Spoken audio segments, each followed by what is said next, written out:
بسم اللہ الرحمن الرحیم۔ السلام علیکم۔ قدیم زمانے کا ایک بادشاہ تھا جو مزاجاً بہت سخت انسان تھا۔ اسے کسی سے کوئی غرض نہیں تھی، وہ ایک سلطنت چلا رہا تھا، لیکن اسے انسانیت کا الف بھی معلوم نہ تھا۔ پوری رعایا اس سے بہت زیادہ تنگ تھی۔ ذرا سی غلطی پر وہ سامنے والے کو موت کی نیند سلا دیتا تھا۔ کوئی بھی اس کو پسند نہیں کرتا تھا۔ سب لوگ اس کے مر جانے کی دعائیں کرتے تھے، لیکن جو لوگ برے ہوتے ہیں ان کی زندگی بھی بہت لمبی ہوتی ہے۔ ایسا ہی حال اس سخت گیر بادشاہ کا بھی تھا۔ اس نے گاؤں کے لوگوں کو بہت زیادہ پریشان کیا ہوا تھا۔ ہر ہفتے یہ اپنے سپاہیوں کو بھیج کر گاؤں سے بال کٹوانے کے لیے آدمی کو بلا لاتا، اور اس کے بعد جو بھی آدمی اس کے بال کاٹتا وہ آپس کبھی بھی اپنے گاؤں اور اپنے خاندان کے پاس نہیں پہنچ پاتا تھا۔ گاؤں سے بہت سے لوگ اس کے بال کاٹنے کے لیے گئے تھے، لیکن ان میں سے کوئی بھی ایک بھی واپس نہیں آیا۔ اس وجہ سے سب لوگ ہی چھپ جایا کرتے تھے۔ جب بادشاہ کے سپاہی گاؤں آ کر بادشاہ کے سے بال کٹوانے کے لیے کسی کو لے کر جاتے تھے، آج بھی بادشاہ کے سپاہی گاؤں پہنچ چکے تھے کسی نائی کو لے جانے کے لیے۔ ایک بزرگ انسان کو زبردستی اپنے گھوڑے پر ڈال کر گھسیٹ کر محل کے اندر لے جا رہے تھے۔ سب لوگ ہی وحشت بھری نگاہوں سے اس منظر کو دیکھ رہے تھے، لیکن کوئی بھی ان لوگوں کے سامنے آ کر ان کو روک نہیں سکتا تھا، کیونکہ یہ بادشاہ کو حکم تھا کہ اگر کوئی بیچ میں آئے تو اس کو بھی ختم کر دیا جائے اور اس بندے کو فوراً ہی محل لے کر آیا جائے۔ ہر بار کی طرح وہ بزرگ آدمی بھی واپس گاؤں نہیں آیا تھا۔ اس کا خاندان ذرا زاروں قطار رو رہا تھا۔ پورا گاؤں ہی ان لوگوں کو ترہم بھری نگاہوں سے دیکھ رہا تھا، لیکن کوئی بھی آگے بڑھ کر ان کو سہارا نہیں دے سکتا تھا، کیونکہ کوئی بھی بادشاہ کی نگاہوں میں نہیں آنا چاہتا تھا۔ دن اپنی رفتار کے مطابق گزر گئے تھے، اور اب وہ دن بھی آ گیا تھا جس دن ایک اور شخص اپنے خاندان سے ہمیشہ ہمیشہ کے لیے جدا ہونے والا تھا۔ سب لوگ ہی اپنے گھروں کے اندر دب کے بیٹھے ہوئے تھے، کیونکہ اگر کوئی بھی بادشاہ کے سپاہیوں کو باہر نظر آتا جاتا دیکھ لیتا تو اسے بنا کوئی سمجھے گھوڑے پر ڈال کر بادشاہ کے سامنے لے جاتے تھے۔ جس طریقے سے بادشاہ ظالم و جابر تھا، ایسے ہی اس کے سپاہی بھی ظالم تھے۔ وہ لوگ بھی بالکل بھی کسی پر رحم نہیں کرتے تھے۔ اس گاؤں میں ایک نور النساء نامی لڑکا، جس کی عمر محض 19 سال تھی، وہ اپنی ماں کے ساتھ رہتا تھا۔ باپ کا بہت پہلے ہی انتقال ہو چکا تھا، جس کی وجہ سے اس کا پورا خاندان ہی اس کی بوڑھی ماں تھی۔ وہ اپنے ماں باپ کے ساتھ بہت زیادہ مطمئن زندگی گزار رہا تھا، لیکن وہ نہیں جانتا تھا کہ آج اس کے ابھی آخری دن ہے۔ دونوں ماں بیٹے گھر میں بیٹھے ایک دوسرے سے باتیں کر رہے تھے کہ اچانک ہی بادشاہ کے سپاہی ان کے خیمے میں گھس گئے۔ یہ منظر دیکھ کے دونوں ماں بیٹے کی روح تک لرز گئی تھی، کیونکہ وہ لوگ جانتے تھے کہ اب ہماری بھی جدائی کا وقت آ چکا ہے۔ ماں اپنے بیٹے کے سینے سے لگی زاروں قطار روئے جا رہی تھی۔ اس کے آنسو بھی ان ظالم سپاہیوں کے دل کو پگھلا نہیں رہے تھے، بلکہ ان میں سے ایک سپاہی آگے بڑھا اور اس نے بوڑھی عورت سے مخاطب ہوتے ہوئے کہنے لگا، اے بوڑھی مائی، جلدی کر، نہیں تو تیرے بیٹے کو یہیں پر ہی ختم کر دیں گے اور آگے کو بڑھ جائیں گے۔ یہ سننا تھا کہ وہ بوڑھی عورت تھر تھر کانپنے لگی اور کہنے لگی کہ مجھے تھوڑا وقت دے دو، میں اپنے بیٹے سے اچھے سے مل تو لوں، کیونکہ میں جانتی ہوں تم لوگ بہت ظالم ہو۔ میرے بیٹے کو لے جانے کے بعد مجھے اس کو واپس کبھی نہیں دو گے۔ یہ بات سن کر ان میں سے ایک سپاہی بولا، تمہارے پاس بس 10 منٹ ہیں، تم جلدی سے جلدی اپنے بیٹے کو مل لو، کیونکہ ہمارے پاس زیادہ وقت نہیں ہے۔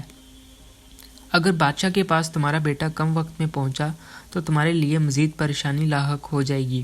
یہ بات سن کر وہ بوڑھی عورت ایک بار پھر اپنے بیٹے سے سینے سے لگ گئی اور روتے ہوئے اس کو اپنا خیال آنے لگا۔ بیٹے نے اپنے ماں کے سر تپتپایا اور کہنے لگا، ماں، امید پر دنیا قائم ہے، یہ امید کبھی مت چھوڑنا، دعا کرنا، میں واپس لوٹ کر ضرور آؤں گا۔ یہ سننا تھا کہ تینوں سپاہی تیز تیز قہقہ لگانے لگے، لیکن اس بوڑھی عورت اور اس کے بیٹے ان تینوں پر ہی دھیان دینا ضروری نہیں سمجھا تھا۔ اس بوڑھی عورت نے فوراً ہی ایک چھوٹا سا تھیلا نکالا اور اس میں سے اپنے بیٹے کے لیے کھانا رکھنے لگی، اور بہت ساری دعائیں کا اثار میں اپنے بیٹے کو ان ظالم سپاہیوں کے ساتھ رخصت کر دیا۔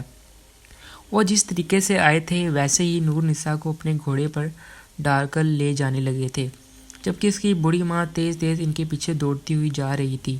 وہ ان سے آخری وقت تک اپنے بیٹے کی زندگی کی بھیک مانگ رہی تھی، لیکن ان ظالموں نے رکنا نہ تھا اور نہ وہ لوگ رکنے والے تھے۔ بوڑھی عورت وہیں پر ڈھیر ہو گئی تھی۔ گاؤں کے کچھ معزز لوگوں نے فوراً اس بوڑھی عورت کو اٹھایا اس کو خیمے میں چھوڑ آئے۔ وہ ظالم سپاہی اس کو برے طریقے سے محل لے جا چکے تھے۔ سامنے ہی وہ ظالم صفت انسان اپنی نشست پر خود کو خدا سمجھے بیٹھا ہوا تھا۔ ان میں سے ایک سپاہی نے نور نساء کا بازو اپنی آنی گرفت میں تھاما اور گھسیٹتا ہوا محل کے دربار میں داخل ہوا اور بادشاہ کے قدموں میں اس کو پھینک دیا۔ یہ منظر دیکھ کر بادشاہ بھی ظالموں کی طرح قہقہ لگانے لگا۔ جب سپاہیوں نے بادشاہ کو خوش دیکھا تو وہ لوگ وہاں سے لوٹ گئے، جبکہ نور نساء اپنی ماں کا دیا ہوا تھیلا سنبھالتے ہوئے کھڑا ہوا۔ بادشاہ نے اس جانب دیکھا اور پوچھنے لگے، کیوں جوان لڑکے تمہیں بال کاٹنے آتے ہیں؟ نور نساء نے ایک نظر سامنے بیٹھے اس ظالم بادشاہ کو دیکھا اور سر اس بات میں ہلانے لگا، لیکن اس نے بھی ابھی تک منہ سے ایک لفظ نہیں کہا تھا۔ بادشاہ اپنی نشست سے اٹھا اور اس کو اپنے پیچھے آنے کے لیے بولا۔ وہ ایک شان سے چلتا ہوا ایک کمرے میں چلا گیا تھا جہاں پر بہت سارے آئینہ لگے ہوئے تھے اور نیچے لال کلر کا قالین بچھا ہوا تھا اور بیچ میں ایک خوبصورت تخت نما کرسی رکھی ہوئی تھی۔ بادشاہ چلتا ہوا اس کرسی پر بیٹھ گیا اور نور نساء کو حکم دیا کہ اس کے بال بہت اچھے طریقے سے کاٹے جائیں۔ یہ سننا تھا کہ نور نساء نے سنجیدگی سے بادشاہ کو کہا اور خاموشی سے اس کے بال کاٹنے لگا۔ نور نساء بادشاہ سے ابھی تک بالکل بھی مخاطب نہیں ہوا تھا اور یہ بات بادشاہ کو بہت عجیب لگ رہی تھی۔ وہ بار بار نور نساء سے بات کرنے کی کوشش کر رہا تھا، لیکن اس کا سنجیدہ چہرہ دیکھ کر وہ بالکل خاموش ہو گیا تھا۔ نور نساء نے بہت ایمانداری کے ساتھ بادشاہ کے بال کاٹ دیے تھے، لیکن جب اس نے پیچھے کی طرف سے بادشاہ کے بال کاٹنے تو ایک پل کے لیے اس کے ہاتھ کانپ سے گئے۔ وہ پورا خوف زدہ سا بادشاہ کے سر کو دیکھ رہا تھا۔ اس نے اس سے پہلے بھی بہت سے لوگوں کے بال کاٹے تھے، لیکن آج بادشاہ کے بال کاٹنے کے بعد اس کا پورا جسم لرز گیا تھا۔ وہ بہت خوف زدہ سا ہو گیا تھا۔ کہنے لگا، بادشاہ سلامت، آپ کے سر میں ایک بہت بڑی سنگ ہے۔ یہ سننا تھا کہ بادشاہ نے جو اس سے بات کرنے کے لیے بےتاب ہو رہا تھا، آئینے میں اس کی شکل دیکھی جہاں پر حیرت ہی حیرت تھی۔ ایک پل کے اندر ہی بادشاہ کی رنگت غصے سے لال ہو گئی، لیکن اس کے باوجود بھی اس نے اپنے آپ پر قابو کیا اور نور نساء کو آئینہ سے دیکھتے ہوئے کہنے لگے، ہاں، یہ میرے ساتھ بچپن سے ہے، اس وجہ سے ہی میں گاؤں سے بال کاٹنے کے لیے آدمی کو بلاتا ہوں، لیکن تمہارے کام سے آج میں بہت زیادہ خوش ہوا ہوں۔ تم نے میرے بال بہت اچھی ترتیب سے کاٹے ہیں۔ مجھے تمہارا کام نور نساء بہت زیادہ پسند آیا ہے، اس لیے میں تمہیں انعام سے نوازنا چاہتا ہوں اور تمہیں زندہ تمہارے گھر بھیجنا چاہتا ہوں۔ یہ بات سننی تھی کہ نور نساء ٹھٹک گیا کہ یقیناً بادشاہ کوئی چال اس کے ساتھ چلنے والا ہے، لیکن وہ ایک سخت گیر بادشاہ تھا، اس کے سامنے نور نساء کو بولنے کی بالکل بھی اجازت نہیں تھی۔ اس وجہ سے وہ خاموشی سے وہاں پر بت بن کر کھڑا رہا۔ بادشاہ اپنی کرسی سے گھوما اور نور نساء کی جانب دیکھتے ہوئے کہنے لگا کہ سامنے ایک خزانے کا ڈبہ رکھا ہوا ہے، تم اس کو کھولو اور تمہیں جتنا بھی خزانہ چاہیے تم اپنے تھیلے میں رکھ سکتے ہو۔ یہ بات سننی تھی کہ اچانک ہی نور نساء نے جھٹکے سے اپنا سر اٹھایا اور اپنے تھیلے کو پکڑتے ہوئے کہنے لگا، نہیں بادشاہ سلامت، میں اپنی بوڑھی ماں کے پاس جانا چاہتا ہوں، مجھے کوئی خزانہ نہیں چاہیے۔ یہ سننا تھا کہ بادشاہ نے غصے سے آنکھیں ماتھے پر رکھ لیں اور ایک بار پھر پھنکارتے ہوئے کہنے لگا، نور نساء، جتنا تمہیں حکم دیا گیا ہے اس کی تعمیل کرو، یہ نہ ہو کہ تمہیں اس وقت ہی میں خنجر سے ختم کر دوں۔ یہ بات سننی تھی کہ نور نساء نے خود کو وقت کے دائرے پر چھوڑتے ہوئے قدم خزانے کے ڈبے کی جانب بڑھائے۔ وہ خزانے کے پاس پہنچ چکا تھا۔ اس نے گہری سانس ہوا کے سپرد کی اور اس کے اوپر موجود وہ ڈھکن ہٹایا۔ وہ ابھی اس میں جھانکتا اس سے پہلے ہی بادشاہ نے اس سے بہت زور سے دھکا دیا، جس کی تاب نہ لاتے ہوئے وہ اس خزانے کے اندر چلا گیا۔ لیکن وہ کوئی خزانے کا ڈبہ نہیں بلکہ ایک گفا تھی جس کے اندر بہت بڑا تالاب تھا۔ نور نساء کو تیرنا آتا تھا، جس کی وجہ سے اس نے اپنے آپ کو بچا لیا۔ وہ زندہ بچ چکا تھا۔ وہ ایک بہت ہی عجیب جگہ پر پہنچ گیا تھا۔ اس نے چاروں جانب نگاہ گھما کر دیکھا تو اس کے باہر نکلنے کا کوئی راستہ نہیں نظر آ رہا تھا۔ وہ ایک پل میں ہی خوف زدہ ہو گیا تھا، کیونکہ اس کے پاس بہت سی ہڈیوں کے ڈھانچے پڑے ہوئے تھے۔ یہ سب کچھ یقیناً گاؤں کے آئے ہوئے آدمیوں کے ڈھانچے تھے۔ وہ بھی انہی سب چیزوں کو غور سے دیکھ رہا تھا کہ اسے اچانک ایک آواز خوف سی سنائی دی، جس سے وہ لرزتے ہوئے جیسے ہی گردن گھما کر دیکھا تو سامنے ایک سانپ اس کو دیکھ کر پھن پھیلا رہا تھا۔ یہ منظر دیکھ کر نور نساء اندر تک خوف زدہ ہو گیا تھا، لیکن اگر وہ بھی خود پر ڈر حاوی ہونے دیتا تو یقیناً اس کی موت یقیناً ہو جاتی۔ اس وجہ سے اس نے فوراً ہی اپنے تھیلے میں ہاتھ ڈالا تو اس کو اپنی ماں کی اس کھائی ہوئی بین ہاتھ میں لگ گئی اور فوراً اس کو بجانا شروع کر دیا۔ وہ جس طریقے سے بین بجا رہا تھا وہ سانپ اس کے اشارے کے ساتھ ناچتا شروع کر دیتا تھا۔ اچانک ہی نور نساء نے اپنے تھیلے میں ہاتھ ڈالا اور ایک روٹی نکال کر اس سانپ کے سامنے دی۔ وہ سانپ بہت زیادہ خوش ہوا اور اس نے پوری روٹی نگل لی۔ ابھی بھی سانپ نور نساء کی بین کے آگے ناچ رہا تھا۔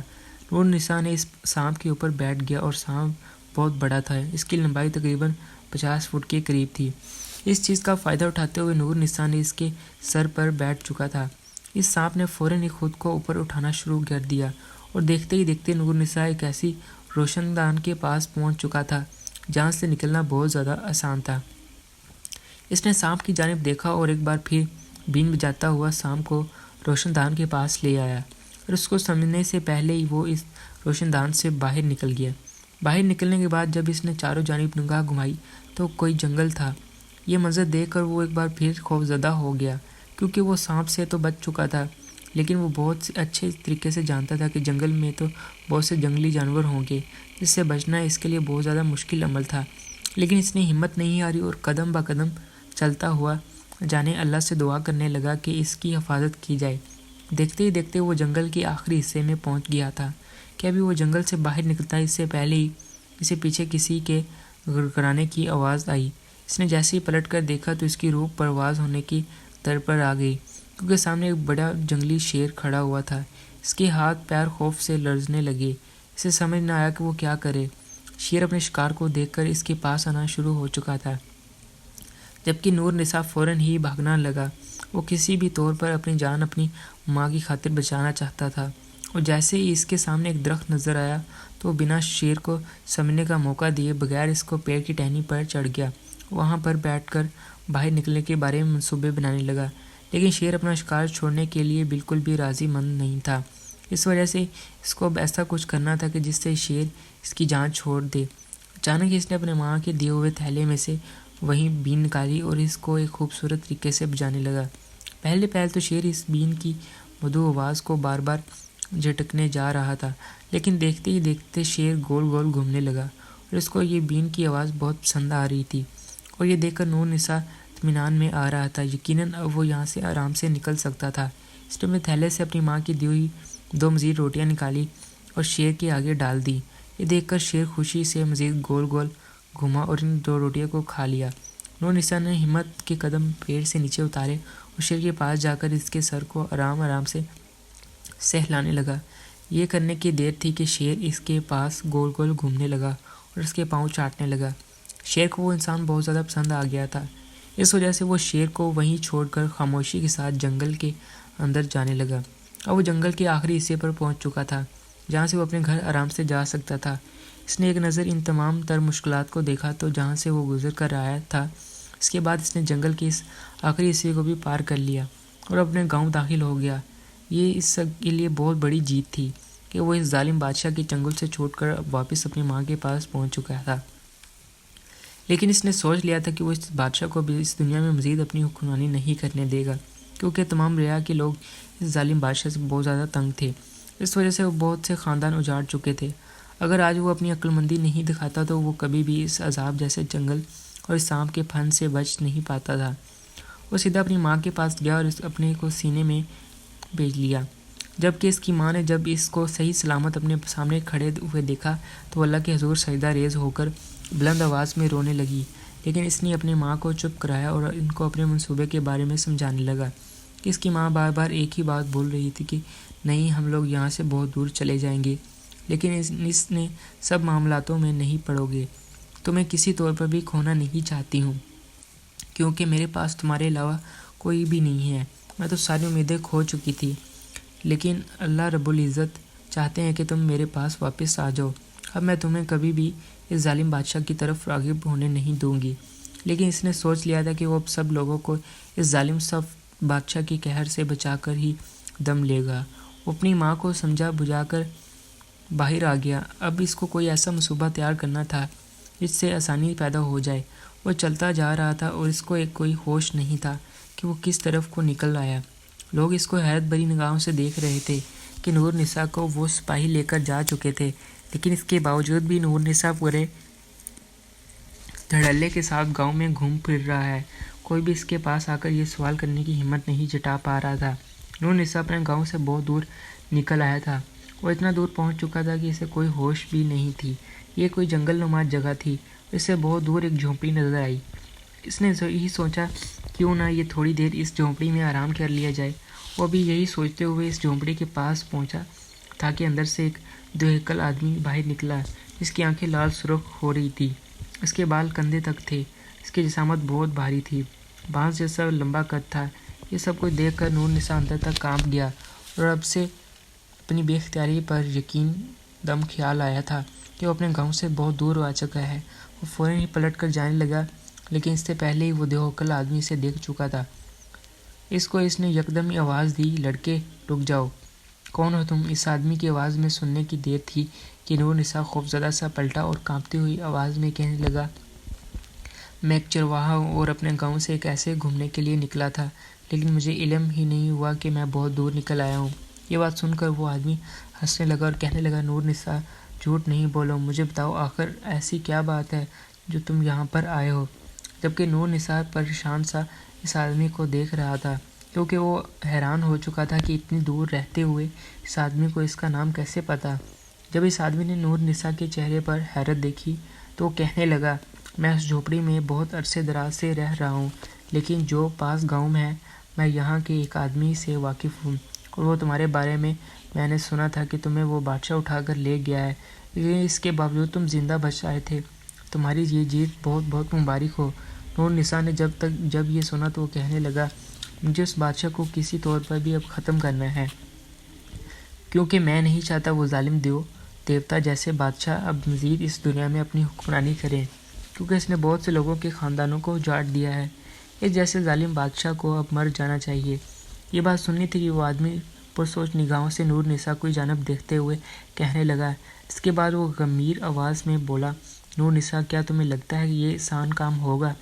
تم جانتے ہو وہ ایک سلطنت کا بادشاہ ہے، اس کی حفاظت کے لیے بہت سے سپاہی مامور ہیں، تم کبھی بھی اس بادشاہ کو ختم نہیں کر سکتے۔ اس کی بات سن کر نور نساء ایک جذبے سے بولا کہ کوئی بھی کام ممکن تب ہی ہو سکتا ہے جب ہم اس کو کرنے کی کوشش کریں۔ اگر میں پہلے ہی ایسے ہار مان جاؤں تو میں کبھی بھی اس بادشاہ کو ختم نہیں کر سکتا۔ اس انسان نے جب نور نساء کو یہ جذبہ دیکھا تو وہ فوراً ہی اس کے ساتھ مدد کرنے کے لیے کھڑا ہو گیا اور کہنے لگا، نور نساء جس طریقے سے تم اس جنگل اور اس گفا سے باہر آئے ہو، ویسے ہی میں بھی وہاں سے باہر آیا ہوں۔ مجھے بھی اس بادشاہ نے مارنے کی کوشش کی تھی، لیکن تمہاری طرح میں نے ہمت نہیں ہاری تھی اور اس بادشاہ کو ختم کرنے کی ٹھان لی تھی۔ اب ہم دونوں مل کر اس بادشاہ کو ختم کر دیں گے، لیکن اس کے لیے ہمیں ایک منصوبہ بنانا پڑے گا۔ اس بات کو سن کر نور نساء نے سر اس بات میں ہلایا اور تھوڑی دیر بعد اس بندے سے بات چیت کرنے کے بعد وہ اپنے گاؤں واپس آ گیا۔ اس کی ماں اس کی راہ تک رہی تھی۔ اس کی ماں نے ایک بار پھر اس کو ان ساری چیزوں سے باز رہنے کے لیے کہا، لیکن وہ نہیں مانا اور اگلے ہی روز اس آدمی کے ساتھ بھیس بدل کر بادشاہ کے دربار میں پہنچ گیا۔ وہ دونوں ہی بادشاہ کے پاس کھڑے ہوئے تھے۔ ان میں سے نور نساء بہت کم عمر کا تھا، لیکن اس نے دوہیکل آدمی کو دیکھ کر بادشاہ تھوڑا سا گھبرا گیا تھا، لیکن اپنی سخت گیری کی وجہ سے اس نے نوکر سے کہا کہ تم دونوں کون ہو اور مجھ سے کیوں ملنا چاہتے تھے؟ یہ بات سننے کی دیر تھی۔ وہ دوہیکل آدمی کہنے لگا، بادشاہ سلامت، ہمیں معلوم ہوا ہے کہ آپ کے سر میں ایک سینگ ہے، جس کی وجہ سے آپ گاؤں کے اندر سے ایک آدمی کو بلاتے ہیں اور اس کو قتل کر دیتے ہیں، کیونکہ اس راز سے وہ آشنا ہو چکا تھا۔ جبکہ نور نساء خاموشی سے کھڑا ہوا تھا۔ اس دوہیکل آدمی نے اپنے آپ کو ایک بہت اچھے طریقے سے بھیس میں ڈھالا ہوا تھا، اس وجہ سے بادشاہ بھی اس کو پہچان نہیں پایا تھا۔ یہ بات سننے کی تھی کہ بادشاہ فوراً اپنی نشست سے کھڑا ہو گیا اور کہنے لگا کہ تم کیا بول رہے ہو؟ وہ ایک یکدم ہی گڑبڑا گیا تھا۔ اب نور نساء نے اس کی جانب دیکھا اور کہنے لگا، بادشاہ سلامت، آپ کو پریشان ہونے کی ضرورت نہیں ہے، ہمارے پاس ایک ایسی چیز ہے جس سے آپ کے سر سے یہ سینگ تعمر کے لیے ختم ہو جائے گی اور آپ کو کسی کی مارنے کی ضرورت پیش نہیں آئے گی۔ ہمیں آپ وہاں لے جائیں جہاں آپ اپنے آپ بال کٹواتے ہیں۔ یہ سننے کی دیر تھی کہ بادشاہ کچھ پل کے لیے خاموش ہو گیا اور پرسوچ نگاہوں سے ان دونوں کو دیکھنے لگا، جو اپنی شخصیت پر بہت سے عجیب معلوم ہو رہے تھے، لیکن بادشاہ خود بھی اس سینگ سے اپنی جان چھڑوانا چاہتا تھا۔ اس وجہ سے وہ اپنی نشست سے اٹھا اور قدم بقدم چلتا ہوا اس آئینے کے والے کمرے میں پہنچ گیا۔ اس کے پیچھے ہی وہ دونوں بھی وہاں پہنچ چکے تھے۔ بادشاہ جا کر اس تخت پر بیٹھ چکا تھا۔ نور نساء اس دوہیکل آدمی نے اشارے سے بادشاہ کے بال کاٹنے کا کہا۔ نور نسا نے اس ترکیب سے اس کے بال کاٹ دیے اور دونوں ہی بادشاہ کے قریب کھڑے ہو گئے۔ بادشاہ کے سپاہی باہر ہی کھڑے ہوئے تھے، لیکن کسی کو بھی اندر کے نظام کا ہوش نہیں تھا۔ اچانک وہ دو آدمی بادشاہ کو دیکھتے ہوئے اس خزانے کے ڈبے کے پاس پہنچ گیا۔ جب یہ منظر بادشاہ نے دیکھا تو اس نے پوچھنے لگا کہ یہ کیا کر رہے ہو؟ سینگ کو ہٹاؤ۔ لیکن اس سے پہلے ہی وہ آدمی کہنے لگا، بادشاہ سلامت، آپ کو اس ڈبے کے اندر جھکنا پڑے گا، کیونکہ جب آپ کی سینگ کاٹی جائے گی تو وہ سینگ نیچے گر جائے گی۔ یہ بات سننی تھی کہ بادشاہ اپنی جگہ سے کھڑا ہو گیا اور کہنے لگا، تم دونوں مجھے بیوقوف تو نہیں بنا رہے ہو نا؟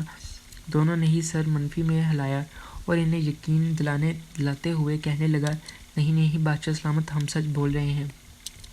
تھوڑی دیر سوچنے کے بعد بادشاہ اپنے تخت سے اٹھا اور اس خزانے والے ڈبے میں جھک گیا، اور اس سے پہلے کہ وہ کچھ سمجھتا اس دو آدمی نے بادشاہ کو اتنی زور سے دھکا دیا کہ وہ بے ساختہ اس خزانے کے ڈبے میں گر گیا۔ اب دونوں نے اس ڈبے کا ڈھکن بند کر دیا، ایک دوسرے کی جانب ان دونوں نے فتح مند نگاہوں سے دیکھا اور بنا کسی پرواہ کیے بغیر اس محل سے باہر چلے گئے۔ اس واقعے سے یہی ثابت ہوتا ہے کہ انسان اگر اپنی عقل مندی دکھائے تو وہ کوئی بھی ناممکن کام کر سکتا ہے۔ تو گائز، یہ تھی ہماری آج کی سٹوری۔ امید ہے آپ لوگوں کو پسند آئی ہوگی۔ اس کے لیے ہمارا چینل سبسکرائب کریں۔ شکریہ۔